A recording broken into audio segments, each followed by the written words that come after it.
Assalamu alaikum. Second video lecture is what is the intellectual forces in the development of sociological theory. Today we will discuss about what is the intellectual forces. जैसे कि हमने पहले lecture में discuss किया था what are the role of the social forces in the development of the sociological theory, इसी तरह हम इंटेलेक्चुअल फोर्सेस को भी डिस्कस करेंगे और इनका रोल डिस्कस करेंगे इन the development of the sociological theory. Intellectual forces can not be separated from social factors. अगर हम अपनी एक्चुअल वर्ल्ड के अंदर देखें तो हमारी इंटेलेक्चुअल फैक्टर्स जो हैं वो सोशल फैक्टर्स से सेपरेट नहीं है. इंटेलेक्चुअल फैक्टर्स जो हैं वो शेप करते हैं development of sociological theories and are discussed within the national context where their influence was primarily felt. We begin with the Enlightenment and its influence on the development of sociological theory in France. Basically हमने ये जितनी भी development पढ़ी है हम ये French revolution के through पढ़ रहे हैं. जब हम सोशल फोर्सेस का रोल देख रहे थे उसी टाइम पे इंटेलेक्चुअल फोर्सेस भी अपना एक रोल प्ले कर रही थी.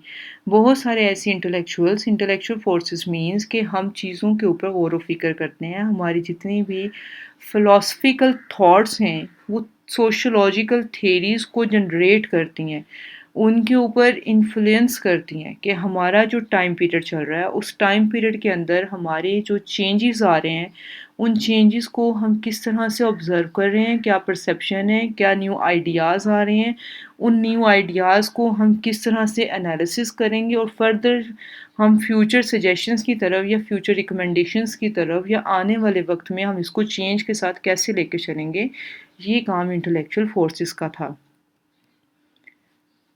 इसमें द रोल ऑफ दो तरह की हमारी फोर्सेस हैं, the enlightenment and the conservative reaction of the enlightenment. Enlightenment was a period of remarkable intellectual development and change in philosophical thought. कि एक इंटेलेक्चुअल डेवलपमेंट का एक रिमार्केबल पीरियड था जिसमें हमारे पास बहुत सारी इनोवेटिव पर्सनैलिटीज़ थी. कुछ लोग ऐसे होते हैं कि वो चेंज को एक्सेप्ट नहीं कर पाते. सोसाइटी में बहुत सारे ऐसे इंटेलेक्चुअल्स हैं जो न्यू चेंज को लेके आते हैं, सोशल चेंज को प्रेफर करते हैं, न्यू आइडियाज़ की तरफ मूव करते हैं, अपनी फ़िलासफ़िकल थॉट्स को चेंज करते हैं. जैसे ही हमारी थॉट्स चेंज होंगी हमारी इंटेलेक्चुअल डेवलपमेंट प्रोग्रेस में आना शुरू हो जाती है.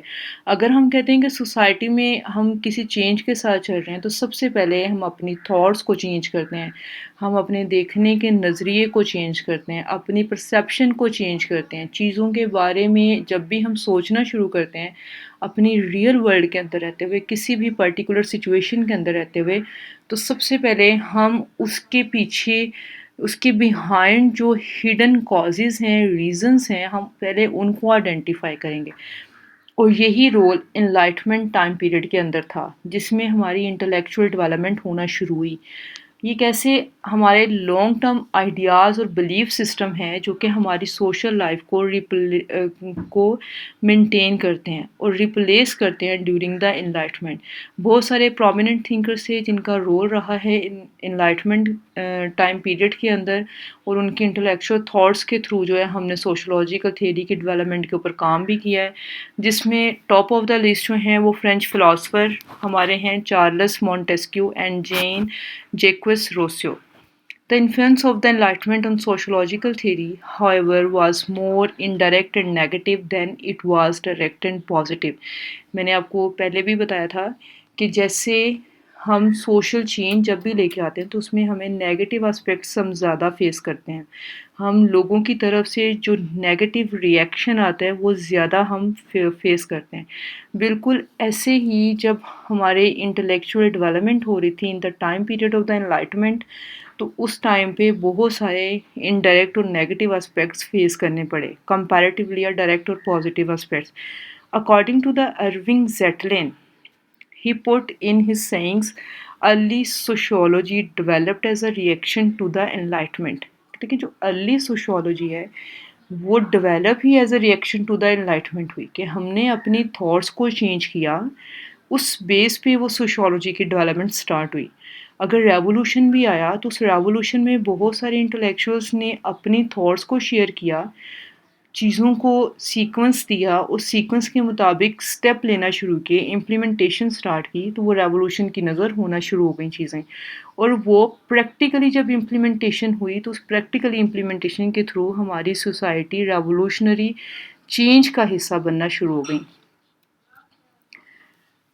इसी के अगर हम ऑपोजिट देखें तो conservative reaction to the enlightenment, बहुत सारे ऐसे इंटेलेक्चुअल्स थे जो चेंज को एक्सेप्ट ही नहीं कर पा रहे थे। कंजर्वेटिव मीन्स ऐसे लोग जो अपने थॉट्स को चेंज नहीं करते, जो चीज़ें स्टिल जैसे चल रही हैं वो उनके साथ वैसे ही चलना पसंद करते हैं। वो कहते हैं कि चेंज नहीं आना चाहिए, कि एक स्टेबल पैटर्न्स पे हमारी सोसाइटीज़ रन कर रही हैं, हमने उन्हीं स्टेबल पैटर्न्स को फॉलो करना है और उसी के मुताबिक चलना है। तो यहाँ पे ज़ेटलिन ने 10 प्रोपोज़िशंस आइडेंटिफ़ाई की हैं, जो कि conservative reaction and providing the basis for the development of classical French sociological theory की वजह से सामने नज़र आए। यहाँ पे अब हम 10 प्रोपोज़िशंस डिस्कस करेंगे। Number 1 is emphasis on individual. Basically हमारी जो सोसाइटी है वो in the form of group run करती हैं, लेकिन जो एनलाइटमेंट थिंकर्स है वो कहते हैं कि हमें इंडिविजुअल्स के ऊपर फोकस करना है। किस इंडिविजुअल के में कौन सी स्किल्स हैं, क्या एबिलिटीज़ हैं, वो कौन सा काम ज़्यादा बेहतर तरीके से कर सकता है, उसके एरियाज़ ऑफ इंटरेस्ट क्या हैं, इसलिए हमारी सोसाइटी ज़्यादा अच्छे तरीके से डेवलप हो सकती है। Second is society is the most important unit of analysis. Unit of analysis means वो टारगेटेड एरियाज जिसमें रहते हुए हम प्रॉब्लम्स को आइडेंटिफाई करते हैं, लोगों को टारगेट करते हैं, उनके सॉल्यूशंस को फाइंड आउट करते हैं, लोगों को उन प्रॉब्लम से बाहर निकालने की कोशिश करते हैं। यूनिट ऑफ एनालिसिस यहाँ पे उसने ओवरऑल सोसाइटी को आइडेंटिफाई किया है। Number third is individual was not even considered as the most basic element within society. कहते कि सिर्फ इंडिविजुअल्स को हम इंडिविजुअली कंसीडर नहीं करते सोसाइटी का बेसिक एलिमेंट, बल्कि ये in the form of group चलती है society. Number 4 is the part of society are seen as interrelated and interdependent. हम सोसाइटी में हमेशा सोशल इंटरेक्शन के ऊपर बेस करते हैं। सोशल इंटरेक्शन डेवलप होगा तो हम एक दूसरे के साथ इंटर रिलेटेड हो जाते हैं, सोशल रिलेशनशिप्स के अंदर आते हैं। सोसाइटी में कोई भी इंस्टीट्यूशन, कोई भी इंडिविजुअल, कोई भी ग्रुप जो है वो इंडिविजुअली सोसाइटी के अंदर वर्किंग नहीं करता, बल्कि तमाम इंस्टीट्यूशंस, ग्रुप्स, इंडिविजुअल्स इंटरडिपेंडेंट हैं, इंटर रिलेटेड हैं with other institutions, with other groups, with other individuals. Number 5, change was seen as a threat to the society. वो चेंज को जितने भी कंजर्वेटिव्स हैं, वो चेंज को सोसाइटी के लिए ख़तरे का निशान कहते हैं, क्योंकि हम जब भी चेंज की बात करते हैं तो वो चेंज जो है हमें हमेशा नेगेटिव एस्पेक्ट्स की तरफ ज़्यादा लेके जाता है। Number 6, to the see large scale component of society as useful to society and the individual. Normally हम सोसाइटी को एज ए होल डील करते हैं, लार्ज लेवल पे जाके हम सोसाइटी को डील कर रहे होते हैं। कंपैरेटिवली है कि हम सोसाइटी में सिंबॉलिकली इंटरेक्शनिज्म के अंदर मूव करें, लोगों के साथ फेस टू फेस इंटरेक्ट करें, उनके इंडिविजुअली उनके प्रॉब्लम्स को आइडेंटिफाई करने की कोशिश करें, ऐसा बहुत कम होता है। बेसिकली हमारा जो मेन कंसर्न होता है सोसाइटी को एज ए होल डील करना, और हम सोसाइटी को हमेशा लार्ज लेवल पे जाके डील करते हैं। Number 7 is small units such as the family, religious, neighborhood as essential to the society and the individual. वो कहते हैं जहाँ पे हम सोसाइटी को एज ए होल डील करते हैं, लार्ज लेवल पे जाके लार्जर इंस्टीट्यूशंस में जाके सोसाइटी को देख रहे होते हैं, वहाँ पे बहुत सारे स्मॉल यूनिट्स भी हमारी सोसाइटी का हिस्सा हैं जो सोसाइटी में एक रोल प्ले करते हैं। लाइक फैमिली, फैमिली में लोगों का एक दूसरे के साथ डायरेक्ट इंटरेक्शन होता है। रिलीजियस हमारे इंस्टीट्यूशन है, उन रिलीजियस इंस्टीट्यूशन के अंदर भी मोस्टली जो हमारे रूरल एरियाज़ हैं वहाँ पे लोगों का डायरेक्ट इंटरेक्शन है। नेबरहुड है, नेबरहुड के साथ भी हमारा डायरेक्ट इंटरेक्शन है। तो कहते हैं ये भी सोसाइटी का ही पार्ट है। अगर हम इसको नेगलेक्ट करते हैं तो तब भी हमारी सोसाइटी जो है वो मूव नहीं कर पाती। To see various modern social changes, हमने बहुत सारे मॉडर्न सोशल चेंजेस फेस किए हैं, like industrialisation, urbanisation, bureaucratisation, disorganising affects. वो कहते हैं कि ये जितने भी हमारे मॉडर्न सोशल चेंजेस हैं, जिसमें इंडस्ट्रियलाइजेशन पीक पे है, इंडस्ट्रियलाइजेशन की वजह से ही अर्बनाइजेशन स्टार्ट हुई, उसी की वजह से ही राइज ऑफ कैपिटलिज्म है, कॉन्सेप्ट ऑफ द ब्यूरोक्राइजेशन आ गया in the sense of hierarchies, systematic ways, लोगों की सिलेक्शन होती है on the basis of qualification, skills and experiences, और इस तरह से एक हायरार्की डिफाइन हो जाती है हमारी सोसाइटी की, सोशल इंस्टीट्यूशंस की। वो कहते हैं बहुत सारे ऐसे अफेक्ट्स भी हैं जो कि सोसाइटी को उसी चेंज के अंदर डिसऑर्गेनाइज भी करते हैं। कुछ चीज़ें ऐसी होती हैं कि जो सोसाइटी के मेंबर एक्सेप्ट कर रहे होते हैं और कुछ मेंबर्स उसको एक्सेप्ट नहीं कर रहे होते, वो बल्कि उन चीज़ों के अंदर डिसऑर्डर क्रिएट करने की कोशिश करते हैं। Number 9 is social changes were leading to rational society. Conservative reaction leads to non-rational factors like rituals, ceremony, worships and social life. जितना भी social change है वो rationally आना चाहिए। कंपैरेटिवली अगर हम कंजर्वेटिव रिएक्शन देखें तो वो इमोशनली अटैच हैं। रैशनल मीन्स कि आपका सोसाइटी के साथ जो पर्पस है वो पर्पस फुलफिल होना चाहिए। आपने उस पर्पस को कैसे फुलफिल करना है, उसको उसके लिए जो आप डिसीजन लेंगे उसमें आपकी इमोशनल अटैचमेंट नहीं है, बल्कि आप टारगेट कर रहे हैं अपने गोल को। तो कहते हैं कि जब भी हम चेंज लेके आते हैं उस चेंज का मकसद ये है कि हमने अपने गोल को टारगेट किया और हमने उसको अचीव करना है, तो उसमें हम प्रॉपरली रैशनल होकर चलेंगे। और कंपैरेटिवली जो कंजर्वेटिव रिएक्शन आता है इस चेंज के अगेंस्ट, वो कहते हैं कि हम अपने इमोशनल अटैचमेंट जो है, इमोशनल फैक्टर्स जो हैं, हम उनको फिर साइड पे कर देते हैं, जिसमें हमारी रिचुअल प्रैक्टिसेस हैं, रिलीजियस प्रैक्टिसेस हैं, सरमनीज़ हैं, लाइक वर्शिप्स हैं, जो कि हमारी सोशल लाइफ का हिस्सा हैं, फिर हम इससे दूर हो जाते हैं। Number 10 is conservative supported the existence of a hierarchical system in society.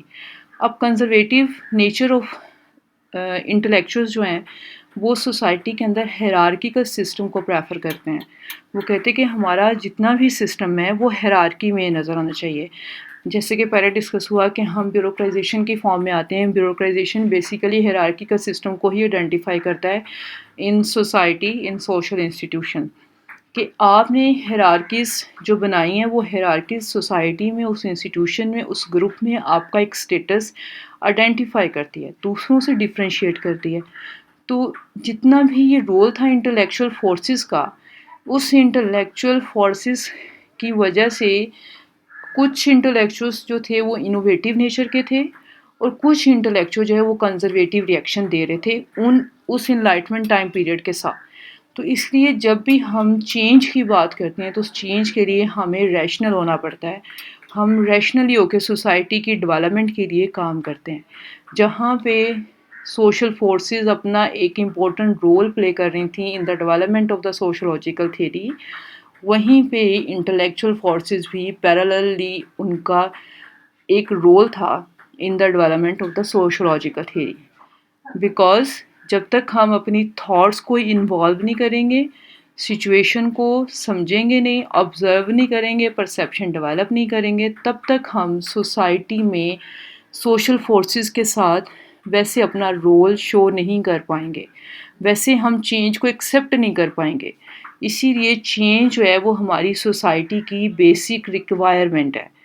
According to the change हम हमेशा सोसाइटी में डेवलपमेंट, प्रोग्रेस की ही बात करते हैं। अगर हम स्टेबल पैटर्न्स पे रहेंगे इन the sense of conservative reaction अगर हम देखें, तो अगर हम सिर्फ स्टेबल पैटर्न्स को ही फोकस करेंगे तो ये जितनी एडवांसमेंट ऑफ द टेक्नोलॉजी है, इंडस्ट्रियलाइजेशन है, अर्बनाइजेशन है, मॉडर्नाइजेशन है, पोस्ट मॉडर्नाइजेशन है, इवन अब तो हम ग्लोबलाइज्ड वर्ल्ड का हिस्सा बन गए हैं, तो फिर ये चीज़ें मुमकिन नहीं है अगर हम कंजर्वेटिवली ही चीज़ों के अंदर रहेंगे, स्टेबल पैटर्न्स के अंदर ही चलते रहेंगे।